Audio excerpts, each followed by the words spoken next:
Hello दोस्तों, जय हिंद। कैसे हैं आप सब? आशा करते हैं बिल्कुल स्वस्थ होंगे। आइए स्टार्ट किया जाए आज का सेशन। तो जैसा कि आप एकक 7 देख रहे हैं, तो इस 7 चैप्टर का नाम क्या है? पी ब्लॉक तत्व। तो आप क्लास 11th में पी ब्लॉक के 2 समूह पढ़ लिए हैं। कौन कौन? समूह नंबर 13 और 14। ठीक है, तो 13वें समूह को बी बोरान फैमिली भी कहते हैं और 14वें को कार्बन फैमिली भी कहते हैं। 12th में 15, 16, 17, 18 यानी 4 समूह को पढ़ेंगे। 15वें समूह को नाइट्रोजन फैमिली या निकोजन कहते हैं। 16वें समूह को oxygen family, nitrogen family, oxygen family. Oxygen family को आप किस नाम से जानते हैं? कैल्कोजन। और 17वें समूह को फ्लोरीन फैमिली या हैलोजन। और 18वें समूह को शून्य समूह या अक्रिय गैस तत्व या नोबेल गैस तत्व कहते हैं। तो चलिए स्टार्ट करते हैं आज का सेशन। पहले प्रश्न में देखते हैं क्या है।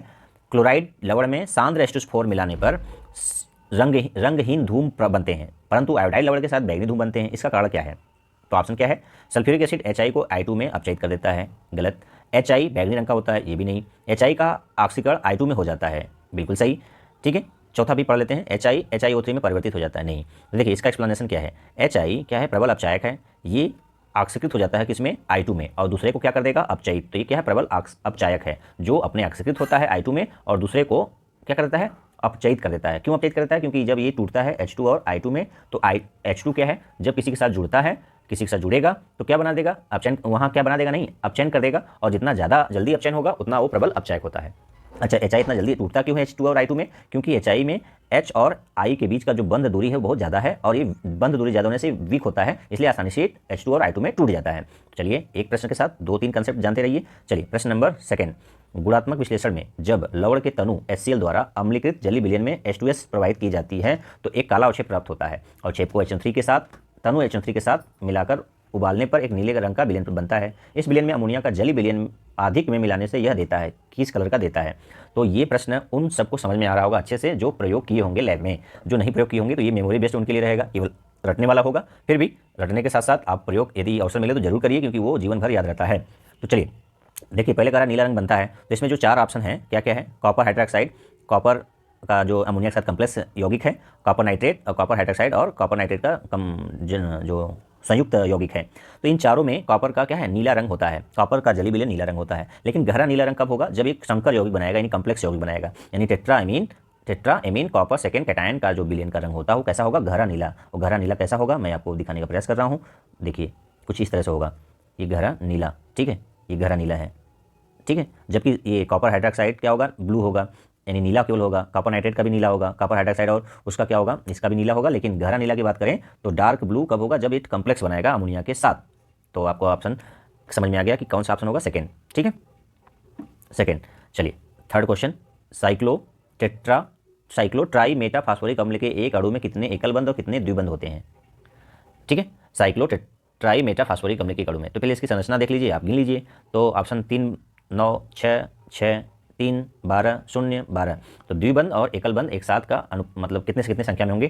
तो ये ऑप्शन NCERT के अनुसार यदि आप देखेंगे तो आपको फर्स्ट मिलेगा, और मेरे अनुसार संरचना पर जाएंगे, संरचना देखकर गिन सकते हैं। देखिए द्विबंध कहाँ कहाँ? 1, 2, 3। तो 3 द्विबंध तो सही हो गए। डबल बॉन्ड की संख्या 3 है। सिंगल बॉन्ड की संख्या गिनते हैं। 1, 2, 3, 4, 5, 6। 6 हो गया रिंग में। 7, 8, 9 तो OH के साथ हो गया। यदि हम O और H को भी तोड़ दें, ब्रेक कर दें, O और H, तो इसमें भी तो सिंगल बॉन्ड है, तो इसकी संख्या कितनी हो जाएगी? 3 ही बढ़ जाएंगी। तो 9 सिंगल रिंग में है, और बाहर जो O और H के बीच हो जाएंगे 3, तो टोटल कितने हो जाएंगे? 12 सिंगल बॉन्ड हो जाएंगे। तो NCERT के अनुसार क्या ऑप्शन है? फर्स्ट। ठीक है, और साइड बुक में भी फर्स्ट है, लेकिन टोटल हो सकते हैं कितने हो जाएंगे? 12। तो इस प्रश्न का सही ऑप्शन आप मुझे कमेंट करके बताएं कि पहला होगा या थर्ड होगा, क्योंकि संरचना के अनुसार मेरे जो समझ के अनुसार ये क्या है? तीसरा होना चाहिए। चलिए, क्योंकि इसमें संरचना में टोटल 12 सिंगल बॉन्ड है, एकल बंध है। सिंगल मतलब एकल। चलिए प्रश्न नंबर 4। निम्नलिखित में से कौन से तत्व पी पाई डी पाई बंधन बना सकते हैं? तो कौन बना सकते हैं? जो तृतीय आवर्त का होगा। तो कार्बन किस आवर्त का है? दूसरे। नाइट्रोजन दूसरे। फास्फोरस तीसरे। बोरान दूसरे। तो जो तृतीय आवर्त के तत्व होते हैं वो डी ऑर्बिटल लगते हैं, और जो डी ऑर्बिटल लगते हैं वो क्या बना सकते हैं? पी पाई डी पाई बंध बना सकते हैं। ठीक, तो क्लियर कंसेप्ट हो गया। जो डी ऑर्बिटल रखेंगे वही पी पाई डी पाई बंध बना सकते हैं। और कौन रखते हैं? जो तृतीय समूह या चतुर्थ पंचम षष्ठम सप्तम 2 से ऊपर वाले डी ऑर्बिटल रखते हैं, आवर्त के तत्व। चलिए पांचवा प्रश्न क्या है? निम्नलिखित में से कौन सा आयनों का युगल सम इलेक्ट्रॉनी और सम संरचनात्मक है? तो ऐसे प्रश्न बहुत सारे आपके कंपटीटिव एग्जाम में पूछे जाते हैं, तो बहुत इंपॉर्टेंट है ये प्रश्न। है क्या है? इंपॉर्टेंट है। तो इंपॉर्टेंट प्रश्न को कैसे समझने का प्रयास करते हैं? तो देखिए सबसे पहले क्या पूछ रहा है? दोनों कॉम्बिनेशन पूछ रहा है एक साथ, कि सम इलेक्ट्रॉनिक भी हो क्या हो, सम इलेक्ट्रॉनिक भी हो, सम संरचनात्मक भी हो। सम इलेक्ट्रॉनिक का मतलब जिसमें इलेक्ट्रॉन की संख्या बराबर हो, सम संरचनात्मक मतलब दोनों स्पीसीज या अवयव की जो संरचना है उसकी भी संरचना समान हो। तो चलिए चेक करते हैं। तो कार्बोनेट आयन में टोटल कितने इलेक्ट्रॉन हैं, कार्बन की कितने में कितने इलेक्ट्रॉन होते हैं, 6, ठीक है, और ऑक्सीजन में 8, और उसकी ऑक्सीजन की संख्या 3, और कितना नेगेटिव चार्ज है, 2, तो 2 इलेक्ट्रॉन जोड़ दीजिए, टोटल कितने हो गए, 8 3 24 6 30, 2 32 इलेक्ट्रॉन हो गए कार्बोनेट आयन में, ठीक है। अब नाइट्रेट आयन में गिन लीजिए। नाइट्रेट आयन में नाइट्रोजन का कितना होता है, 7, ऑक्सीजन कितना है, ऑक्सीजन का होता है 8, और उसकी संख्या कितनी है, 3, 8 3 24, और एक माइनस चार्ज है तो एक और जोड़ लीजिए, तो टोटल कितने हो गए, 8 3 24 और 7 31, एक 32, इसमें भी 32 इलेक्ट्रॉन, इन दोनों स्पीसीज में इलेक्ट्रॉन बराबर है, ठीक है। अब संरचना इसकी देख लेते हैं। संरचना कार्बोनेट आयन की संरचना कुछ इस तरह से होती है, डबल बॉन्ड, सिंगल बॉन्ड, एक माइनस चार्ज, और single bond oxygen minus charge. Nitrate ion की संरचना कुछ इस तरह होती है, नाइट्रोजन, ठीक है, डबल बॉन्ड, कोऑर्डिनेट बॉन्ड, और एक सिंगल बॉन्ड जिसमें माइनस चार्ज होगा। तो इसकी संरचना और इसकी संरचना दोनों क्या है, ट्राइगोनल प्लेनर, समतल त्रिकोणीय है। तो इस सम इलेक्ट्रॉनिक 32 इलेक्ट्रॉन भी हैं और इसकी संरचना भी क्या है, समान है, इसलिए पहला ऑप्शन क्या हो जाएगा, करेक्ट हो जाएगा। और इसी तरह से आप तीनों का चेक करके आंसर को जस्टिफाई करिए कि इसमें क्या चौथा वाला सम इलेक्ट्रॉनिक साथ साथ क्या सम संरचनात्मक भी है, जबकि इनमें भी इलेक्ट्रॉन की संख्या बराबर है, इन दोनों में नहीं बराबर है लेकिन चौथे में है, लेकिन संरचना इसका ड्रा करके कमेंट बॉक्स में लिखिए कि क्या दोनों की संरचना भी समान है। चलिए छठा, समूह में हाइड्रोजन के प्रति बंधुता फ्लोरीन से आयोडीन की ओर घटती है, निम्नलिखित में से किस हाइड्रोजन अम्ल की बंध वियोजन एंथैल्पी सर्वाधिक होगी।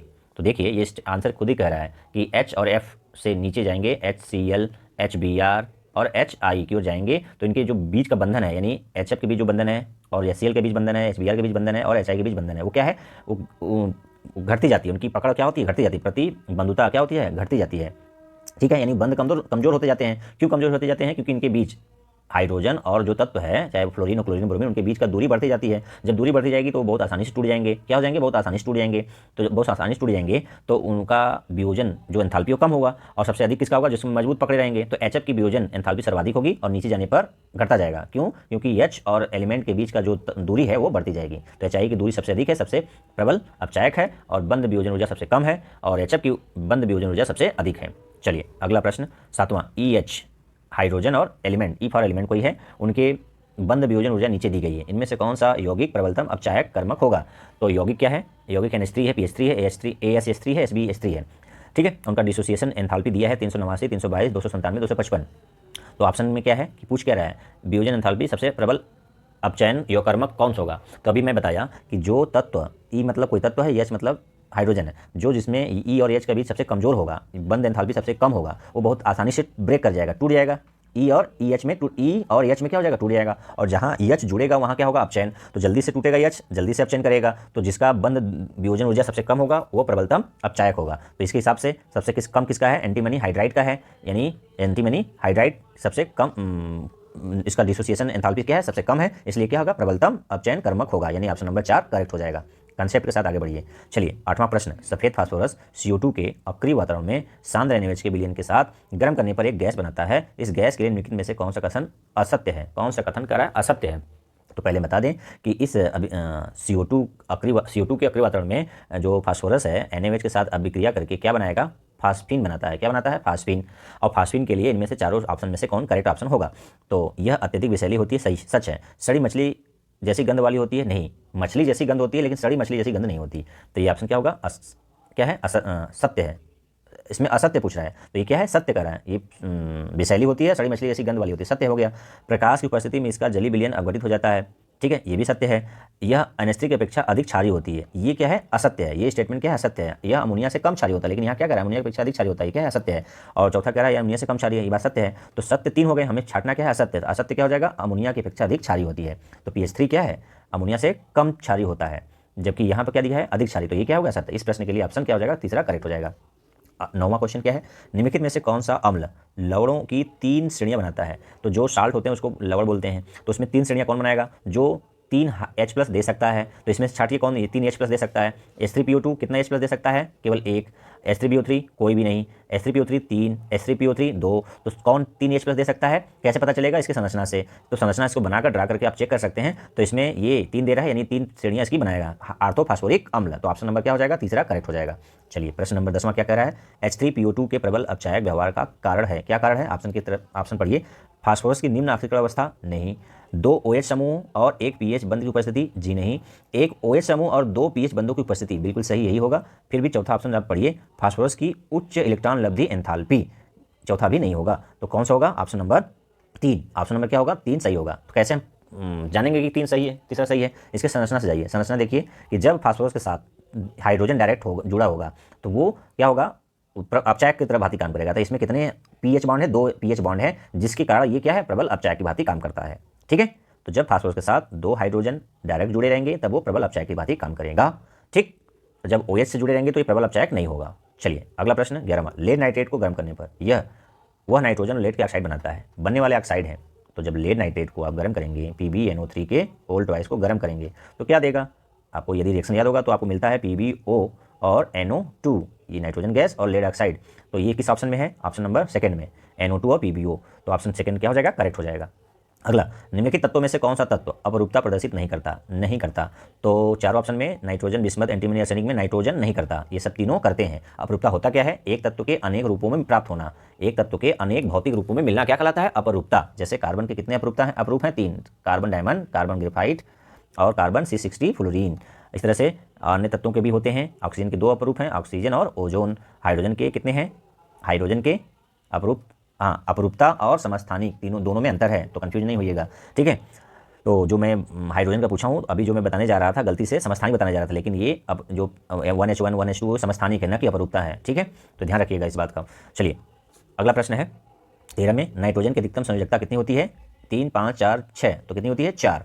क्यों? क्योंकि ये द्वितीय आवर्त का तत्व है। द्वितीय आवर्त के तत्व में अधिकतम कितने इलेक्ट्रॉन रह सकता है? 8। तो 8 का मतलब कितने बॉन्ड बनेंगे? 4। 4 इसकी क्या हो जाएगी? संयोजकता, क्योंकि एक तत्व जितने तत्वों के साथ डायरेक्ट जुड़ता है वही उसकी संयोजकता होती है। तो नाइट्रोजन एक साथ 4 के साथ जुड़ सकता है, जैसे एग्जांपल है NH4 में। ठीक है, NH4 प्लस में। ठीक है, तो ये देखिए इसकी संयोजकता 4 हो गई। चलिए प्रश्न नंबर 14 क्या है? निम्नलिखित में से कौन सा कथन गलत है? इसमें गलत छाटना है। तो क्या पहला है? नाइट्रोजन नाइट्रोजन एकल जो बंध है वो एकल फास्फोरस बंध की तुलना में अधिक प्रबल होता है। गलत है, यही ऑप्शन क्या है? गलत है। क्या होता है? नाइट्रोजन की तुलना में फास्फोरस एकल बंध मजबूत होता है, जबकि यहाँ उल्टा करा, यानी उसका मतलब ये गलत है। तीसरा पढ़ लीजिए, संक्रमण तत्व। दूसरा पढ़ लीजिए, संक्रमण तत्व के साथ उप संयोजक यौगिक बनाने में पीएच एक लिगेंड की तरह कार्य करता है। सही है। NO2 की प्रकृति अनुचुंबकीय होती है। सही है। N2O5 में नाइट्रोजन की संयोजकता 4 होती है। सही है। तो पहला क्या है? ऑप्शन गलत है। अगला प्रश्न 15वां। नाइट्रेट आयन के वलय परीक्षण में एक भूरे रंग का वलय बनता है, इसके बनने का कारण है? क्या कारण है? किस यौगिक का वो भूरा रंग दिखाई देता है? और भी रिंग जैसा जब आप नाइट्रेट का वलय टेस्ट करते होंगे लैब में, तो टेस्ट ट्यूब में क्या दिखाई देता है? आपको दिखाई देगा कि जहाँ पर कंसनट्रेट SO4 हम फेरस सल्फेट और साल्ट विलियन में क्या करते हैं? डालते हैं। जब क्या डालते हैं? सल्फ्यूरिक एसिड, सामने सल्फ्यूरिक एसिड, उसी के जंक्शन पर फेरस सल्फेट और साल्ट सोल्यूशन के जंक्शन पर हम जब देखते हैं कि ब्राउन कलर का, किस कलर का? ब्राउन कलर का रिंग बनता है, जिसे हम क्या कहते हैं? ब्राउन रिंग टेस्ट बोलते हैं। यहाँ पर रिंग बनता है जिसको क्या बोलते हैं? ब्राउन रिंग टेस्ट या वलय परीक्षण, वलय बनता है। तो ये किसके कारण बनता है? उसका कंपाउंड का नाम पूछ रहा है। तो ये कंपाउंड क्या है? कंपाउंड का नाम है पेंटा एक्वा नाइट्रोसोनियम आयरन फर्स्ट। ये भी इसका याद रखिए, इसका IUPAC नेम मैं बोला हूँ, IUPAC इनऑर्गेनिक यौगिकों को भी IUPAC नेम होते हैं। तो ये क्या हो जाएगा? पहला ऑप्शन करेक्ट हो जाएगा। ये कई बार प्रश्न एग्जाम में पूछे गए हैं, बहुत बार पूछे गए, इसलिए बहुत इंपॉर्टेंट है। यहाँ NO का जो ऑक्सीकरण अवस्था है कितना है? उस पर चार्ज कितना होता है? +1। इसलिए आयरन यहाँ किस स्टेट में है? +1 स्टेट में। ये भी कई बार पूछा गया है। तो याद रखिए, ये कंपाउंड के कारण ब्राउन रिंग दिखता है। इसमें आयरन की ऑक्सीकरण संख्या कितनी होती है? फर्स्ट 1 होती है, यानी वो 1+ होती है, क्योंकि यहाँ पर NO के जो चार्ज होता है उस पर 1+ होता है। ठीक है, इसके कारण से इसका ऑक्सीकरण संख्या +1 होता है। इस यौगिक का नाम याद रखिए। ठीक है, इसके कारण से वलय जो ब्राउन दिखता है। तो ये 15 प्रश्न में से आपको कितने इसमें से आ रहे थे? कमेंट बॉक्स में लिखना ना भूलें। अपने सुझाव भी लिख सकते हैं। कैसा आपको वीडियो लगा? क्या इसमें कमी रह गई? क्या इसमें सुधार चाहते हैं? कैसे इसमें बदलाव चाहते हैं? आप जरूर लिखें। आज के लिए इतना ही। जय हिंद, जय भारत।